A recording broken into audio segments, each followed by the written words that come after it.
bismillaahi may bëgg a way sang bi jar di way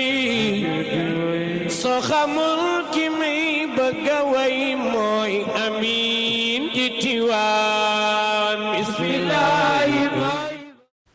aouzu billahi min asheytaani rajim bismillahi rahmaani rahim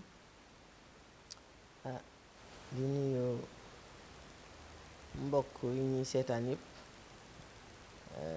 waa Tawhid TV di nuyu waa Tawhid TV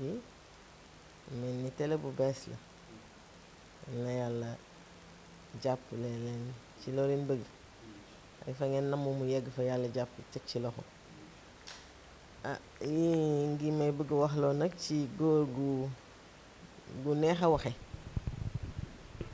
ndax sëñ Abdou Aziz Sy Al Amine dafa nekkoon góoru yàlla gu ñu yàlla baaxe woon ci Sénégal mu amoon mission nekk ci mission ba wàccu ko ba yàlla def li gën Sëriñ Abdou nag waxtaane ko dina yomb du yomb dina yomb ndax xëy na côtoyé nañ ko du yomb ndax waajur bu góor la te dafay jafe des fois nga wax ci sa waajur waaye waajur bu mel ni moom dina neex a tiitaroo wax dëgg yàlla ndax lu baax rekk la fi wàcc lu yiw rekk la fi wàcc lu rafet rekk la fi wàcc héritage am daal maanaam amul gàkk-gàkk ndax moom moo taxawoon ne lu waay xam ci man waxal loolu bari na ñu ko sañu te wax ci réew mi lu ma xam waay xam waxal noonu nag la dunde dundam muy góoru yàlla bu doomu Sëriñ Babacar Sy la ak Soxna Sukkan ñaari gor jur ko ñaari sang jur ko mu nekk ak baayam ku xam dimension Sëñ Babacar Sy radiyallahu taala anhu mu dénk la li mu la dénk ba nga nekkee ndaw dafa am jikko yu mu gis ci yow ndax moom nee nañu pratiquement 16 ans la ko sëf bi jox ko responsabilité ci kër gi muy doxal di doxal ba Sëñ Babacar jóge fi mu nekk fekk ay magam ak i baayam ñu jox ko nag li ñuy war baatu kër Cheikh El Hadj Malick mu yore ko plus de 60 ans te dara ñaawul nekk fekk maam Abdou Aziz Sy Dabakh muy turandoom di soppeem mu wóolu ko lool nag jox ko lépp ne ko doxalal mu doxal ba maam Abdou yàlla def li gën yal na ko yàlla yërëm Sëriñ Mansour ay magam jël mu topp ci seen gannaaw di leen doxalal mission bi kon nag moom sëñ Mansour jóge fi sëñ Cheikh ba moom ni mu nekkee xalifa te li mu doxal yépp amul benn gàkk-gàkk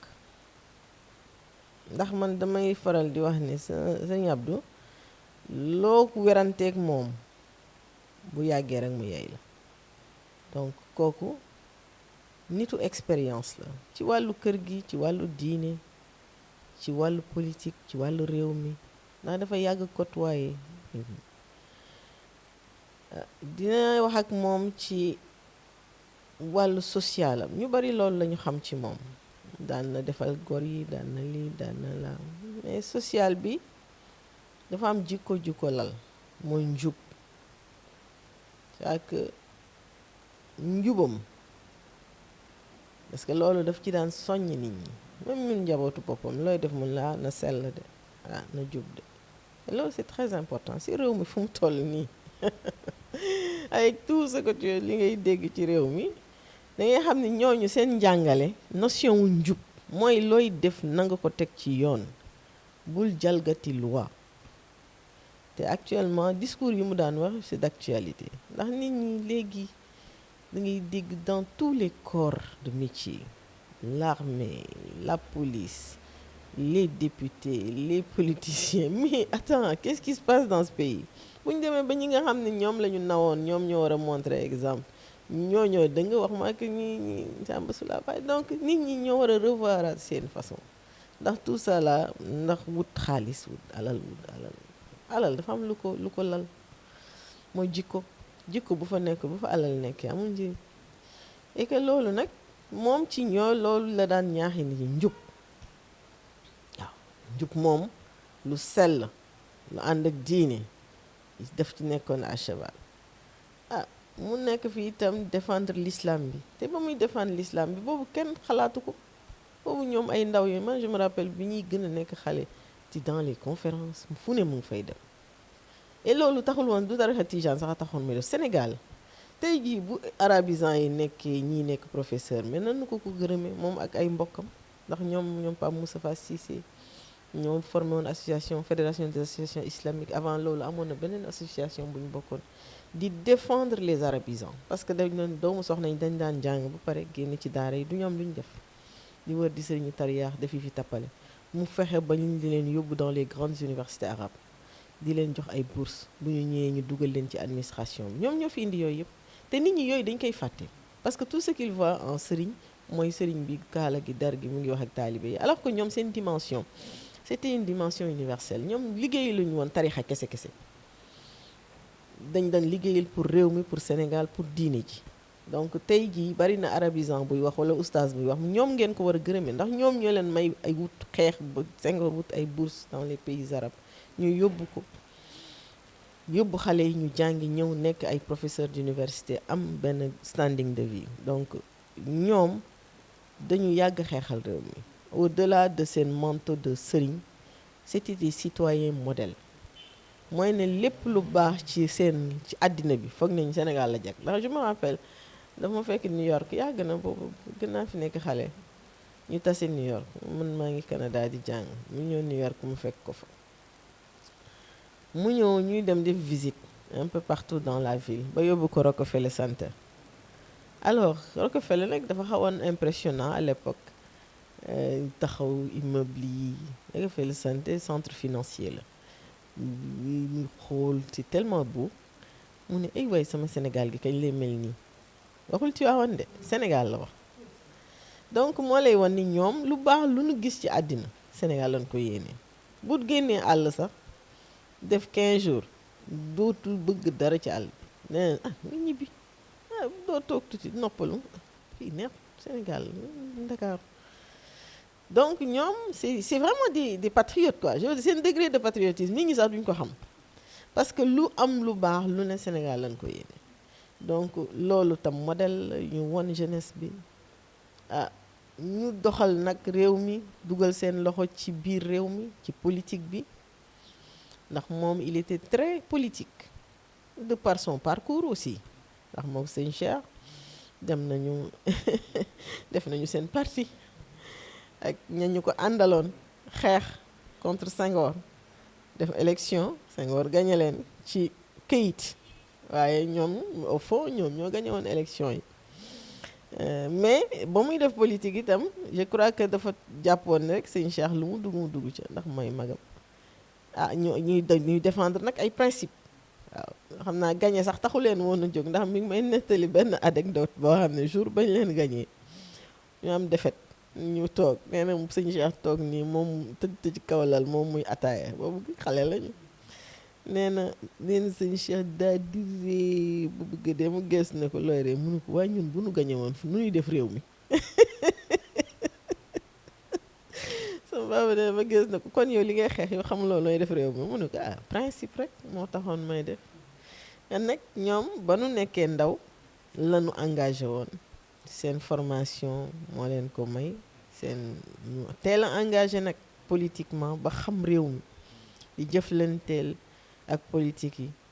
xam naa mu dellu la sëñ Babacar Sy waxoon rek ne Sénégal sama loxo ci biir Sénégal sama loxo ci politique bi ñoom tam noonu lañu dunde moom tam noonu lu dunde rek dund noonu ba yàlla def mu yore baatu kër gi doxal ko mu rafet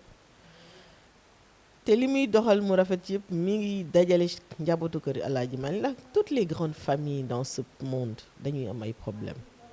ca commencé ca yonent bi ba tey wala su ma déggee nit ñi di wax man leen mais ñun on est juste une famille comme toutes les autres familles on se querelle on se donne des coups comme toutes les familles et puis de temps en temps on se retrouve loolu la yàlla dogal yonent bi këram noonu la meloon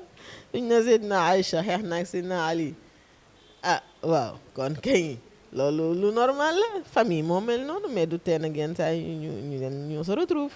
ñu daal di arrangé waat affaire bi nekkaat normal c'est un nit nature humaine moo mel noonu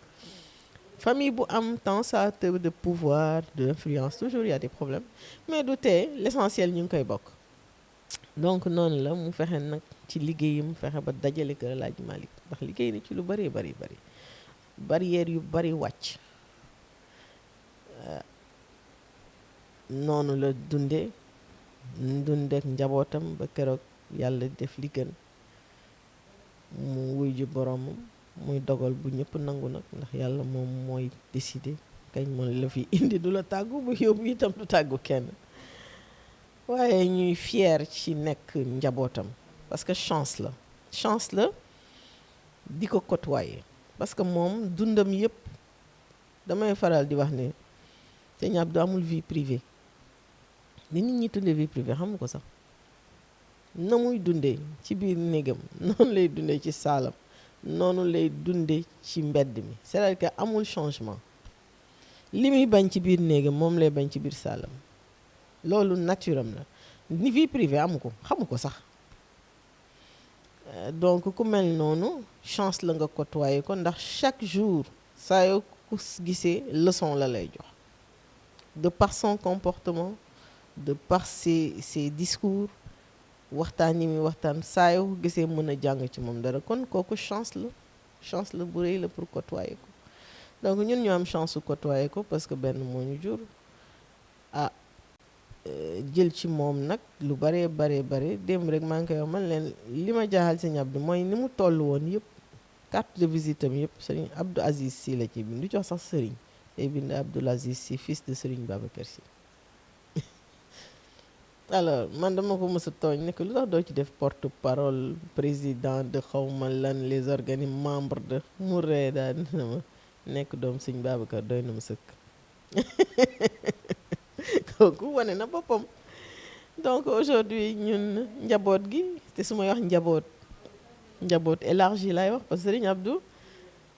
xaqiiqaam mooy ñi mu jur ñëpp la jur waaw ndax boo gisee xale yi ko topp tey al amin ju takkar naa se ji foo tourné al amin am na lu ko waral am na lu mu liggéey ci jeunesse bi parce que 20 dernières années yi muy wax yëpp jeunesse bi rek lay waxal ndaw moom lii ndaw ñi lii di leen ñaax di leen teg sur le droit chemin conférence bu ne dina am ndaw ñi la daan waxal donc loolu tey moo am jeexital ci xale yi kër démb rek benn xale mu naan ma c'est le directeur de la jeunesse Tidiane Malikite c'est le lan ma ko am na mu ko tuddee sax ma ne loolu moom yey na ko vraiment c'est un titre boo xamante ni vraiment waaw mérité na ko parce que dafa liggéey lu bari ci ndaw li tey ndaw jeunesse Tidiane bu jël ci kër El Hadj Malick lu ñu doon moom la waaw ndax moom dafa daa jàpp ni ndaw mooy yore réew te orienté wul ndaw ñi ba ñu tegu ci yoon réew ma du baax kon nag moom mi ngi noonu daal Sëñ Abdou li nit mën a wax ci moom dimension économique am dimension sociale am nee na wàllu yooyu dafa sax xaw a nëbb dimension spirituelle am parce que ñu bari day jàpp Sëñ Abdou nitu yàlla xaqan la boo gisee ni mu dundee rek ngay xam nitu yàlla xaqan tey wàllu boobu mosu ko jëfee du ko sax jëfee am na quelque rek yu mu ko jëfee mais moom dafa gëmoon ne rek ne missionnaire la woon dafa am lu ko yàlla indee yàlla indi na ko mu def mission waaw delluwaat fa mu jóge woon rek nekk fa mu tëdd yàlla na yàlla yokk leeram taas ñu ci barkeem ñu yàgg di njabootam yëpp nag et quand je dis njabootam élargi la ndax du ñu mu jur ci deret rek ñu mu jur ci xaqiqa itam ñëpp ci lañ bokk ñooñu ñëpp di suñuy frère et sœur ñuy ànd ak ñoom continuer mission bi nag ndax mission bi du taxaw ala kulli xaal du taxaw gis nga mission yàlla moo demee noonu tey jii bu fi ñëpp jóge dag barki démb maa ngi koy wax sama xam ma ne ko bu fi ñëpp jóge woon itam ñu wut benn xar teg ko ci digg kër ga muy doxal mission bi loolu la yàlla dogal mission yàlla du taxaw dem na teewul nag njabootam ñëpp a ngi taxaw di dal def la mu daan def jéem rek parce que xam nañ lii dellu la sëriñ Pape Malick Sy waxoon rek bañ ne sëriñ Abdou mu ne ala la mu daan def mënuma ko loolu ça m'a tellement fait rire ma ne ko nga dëgg de nit de day def lu mu mën waaye nag ñu jéem rek xam naa lu mu mënoon ñun mënuñu ko nag waaye dinañ jéem rek teg tànk fa mu ko tegoon jéem rek jéem yàlla baax na.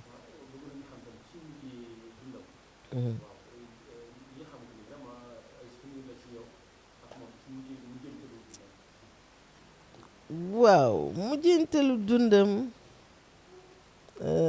waaw am na ay souvenirs yoo xam ne xëy na 1 an à l'avance 2 ans à l'avance parce que dama daan faral di wax ne góor gi ndekete mu ngi ñu doon tàggulu yàgg ñun ñoo jëlul woon signaux yi rek ndax dafa daan def ne mës naa fekk ci néegam mu soonu ni ci lalam di xalaat leneen maa ngi wax ak moom mais dégguma parce que mu ngi nekk ci leneen boo ko laajee mun la ah sa kër maam gi rek lay xalaat lu ko yittee loolu la ma ne sa kër maam gi loo ciy xalaat mun na xanaa ku ma fii bàyyi ma ne ko loolu de jar naa xalaat waaye yow yaa ngi fi mu ree bu bëgg dee si daal dama da nga foog ne du ma dem xanaa loolu ay peut-être 1 an 2 ans avant ma ne ko laa wala daal di ëgg samay nopp daal di ko loolu moom dema ko yow moom mën a goo dem mu ree bu bëgg dee daal di ma da ngaa foog ni man dama dul dem man du ma immortel danaa mës a dem ma ne ko yàlla na yéex ñëwagul kooku nekkoon c'est même pas à l'ordre du jour mu ree bu bëgg dee daal na ma waaw dinaa dem de incha allah bàyyi leen ak seen lii xanaa dafa am yu tuuti lu may régler ci kër gi rek doog a dem mais ak yeneen signaux yu muy joxe yoo xam ne doo ko mun wax parce que dangay gis ne rek ne góor gi ku ko xamoon ni mu yëngu dafa mujj ne tekk ndeysaan démb rek am na xale bu may nettali ne ma ci mujjee semaine yooyu avant muy gaañu nee na dama ñëw toog ak moom ñuy toog waxtaan ci guddi gi nee na ni mu daan sëgg di def nii dina parce que dafa daan mel ni kuy nelaw ñu bari dañ daan wax day nelaw man leen noonu nelawul parce que ses yeux sont fatigués alors dafa daan gëmm mais nelawul alors xale bi di ko tooñ ne ko papa sànq ba tey yaa ngi nelaw rek mu ne ko mu siggi ne ko nelawuma de nelawuloo mu ne ko nelawuma de dama nekk ci beneen monde maa ngi janoog beneen monde donc kooku moom ba fa ñeewantoon njaboot ba bi muy dem sax xam nañ day dem mais bëggul nit ñi sentir ne day dem donc am na ñu mu waxal am na sëriñ Pape ma dem am na lu mu wax ak moom am na ñu mu dénk waaye dénkaane bi du bu muy daanu feebar avant la leen koy dénk parce que ñoom ñoo doxe noonu seen mission bëgguñu nit ñi di saalit ñun nag xaw nañu saalit parce que baay moom dama ne leen baay ak yaay moom bu amee téeméeri at itam papa ak yaay rek lay doon ci yow metti day sax ci xol c'est une partie de toi qui s'en va bu demee et que ñun daf ñu féete woon bu dul dara sax wéttali bi rek waaw wéttali bi muy daan wéttali moom nag xam naa ni préparé woon na boppam wax dëgg yàlla ci dem bien que yaram bi sonnoon na lool waaye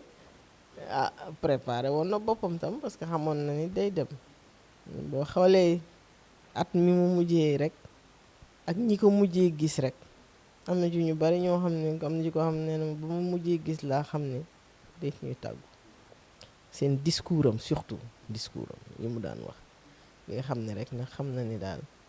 heure bi jot na mu dem sant yàlla waaw ku ñuy sant yàlla la xam ko côtoyer ko ndax dama faral di wax ne bari na ku ko daan gis nii ci télé bi nii rek doo ko xam mais bés boo toogee ak moom li ngay njëkk wax boo génn waaye sa papa nii ngi la mel ma ne ah nii la mel ka li ñuy image ma ne wow les images de la télé c'est autre chose loolu beneen affaire la mais bon mi ngi noonu sëñ Abdou daal mi ngi noonu daal c'est pas pour rien que bu xewee bu anniversaire am jotee ñëpp tout le monde s'y met lu mu liggéey li ci nit ñi aussi ah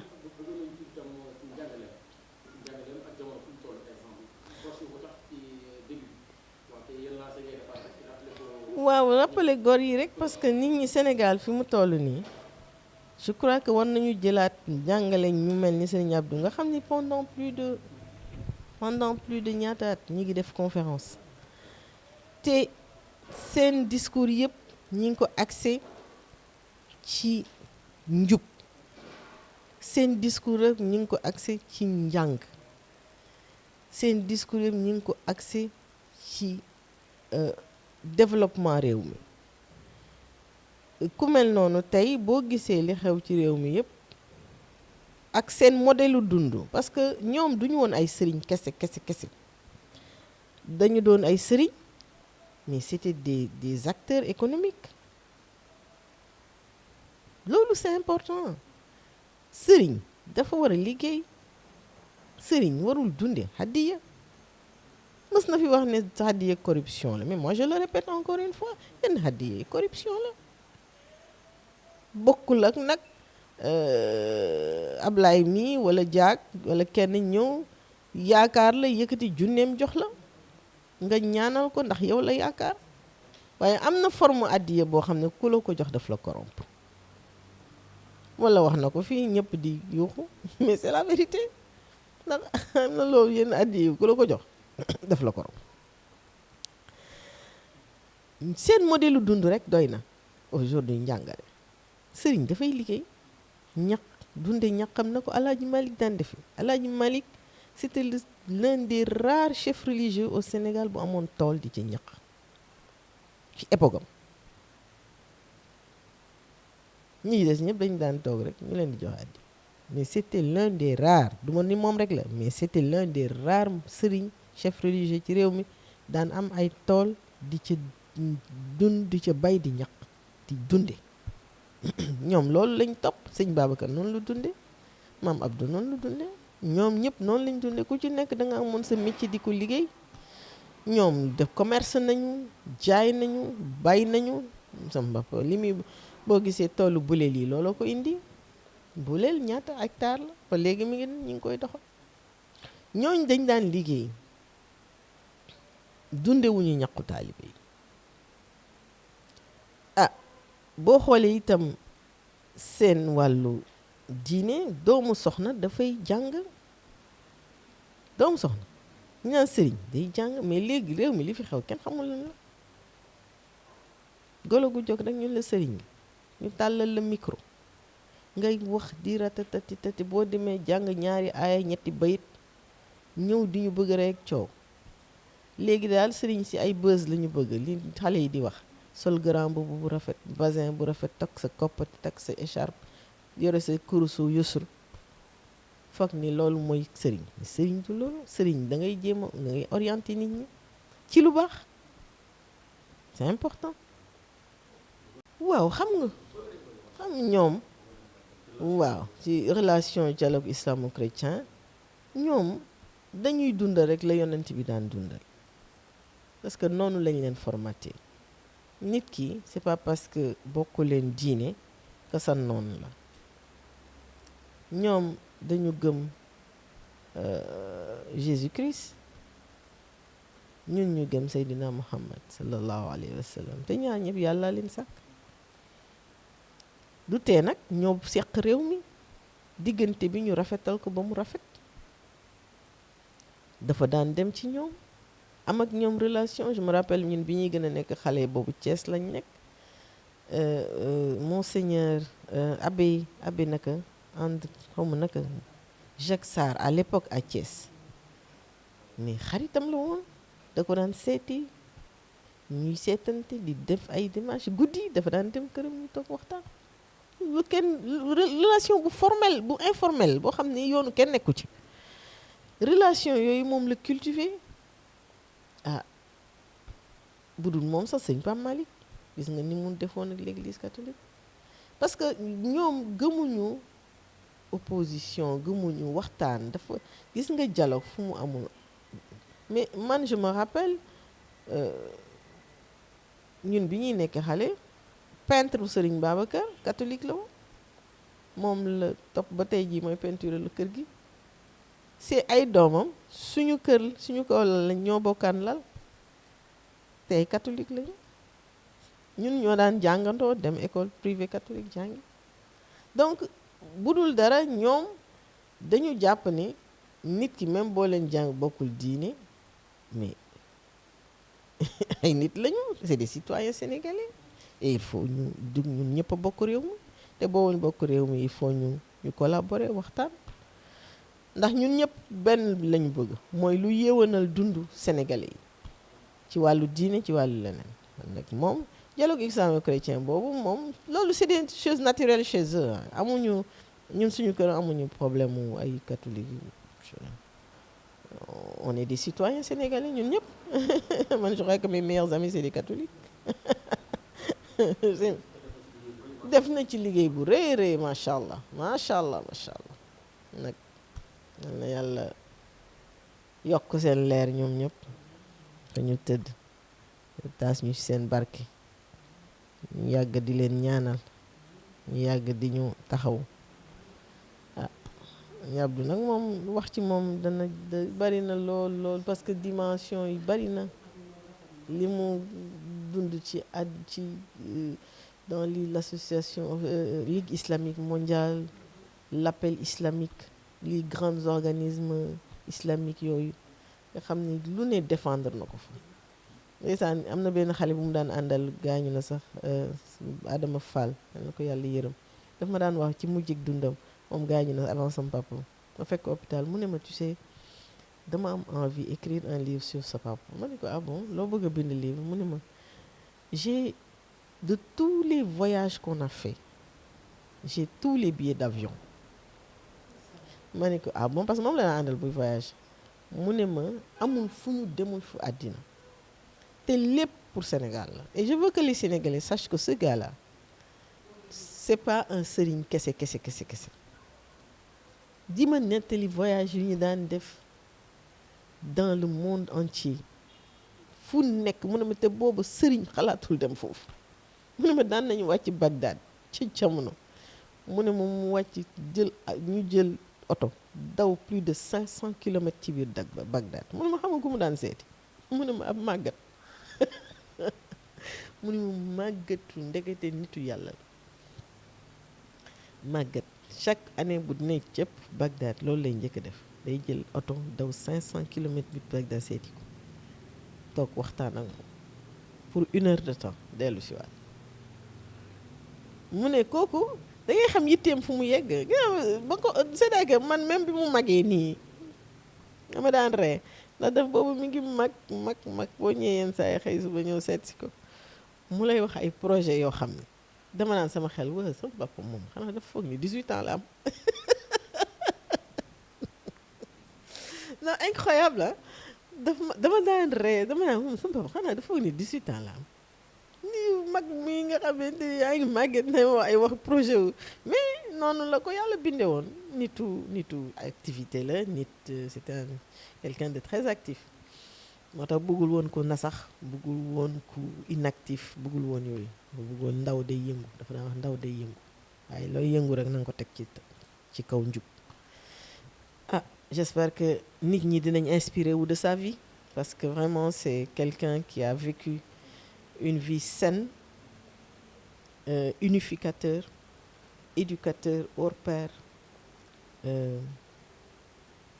c'était un spiritualité bi nag nit ñi mënuñu koo natt ndax daan na def moom dafa daan guddee reer bu reeree naan café reerukaay bi nag ñëppay toog moom du lekk moom kese musu ko def bu reeree ñëppay toog ñëpp xam nañ ko sax d'ailleurs ñi koy seet ñëpp guddee ndeysaan bu reeree ba pare day waxtaan ree kaf bu 2 heures du matin xam nga lu muy naan garab pour bañ a nelaw 2 heures du matin la koy naan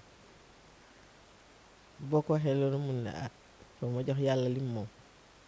kon ça lui permet de traverser la nuit pour mu bañ a nelaw pour mu nekk ci kurusam ak laf la ay lawraatam kon kooku xam nga am na nag loo xam ne faw yàlla fay la ko ndax kooku bariwul ñu koy def ma ne mun mu ko nag moom yàlla na ko yàlla rek waaye yërëm wallaay yërëm ko waaw di ko jaale waat sénégalais yëpp rek ndax sëñ Abdou moom wax dëgg yàlla tey jii y a pas mal de dommages qui vont se faire demain ndax fi mu toll woon nit ñi la parce que nit ñi duñu tricher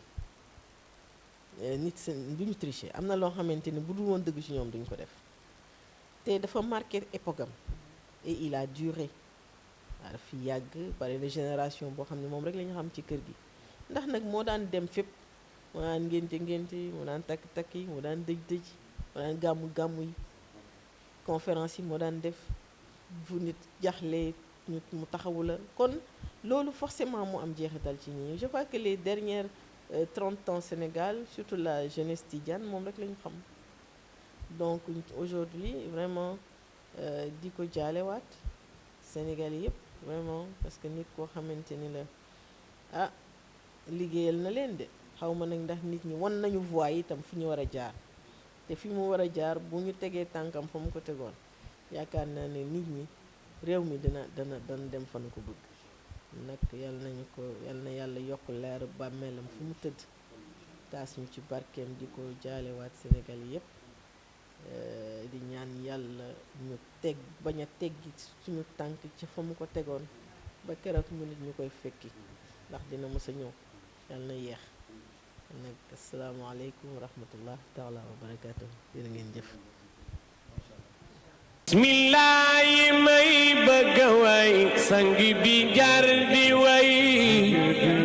soo xamul ki may bëgg way mooy amiin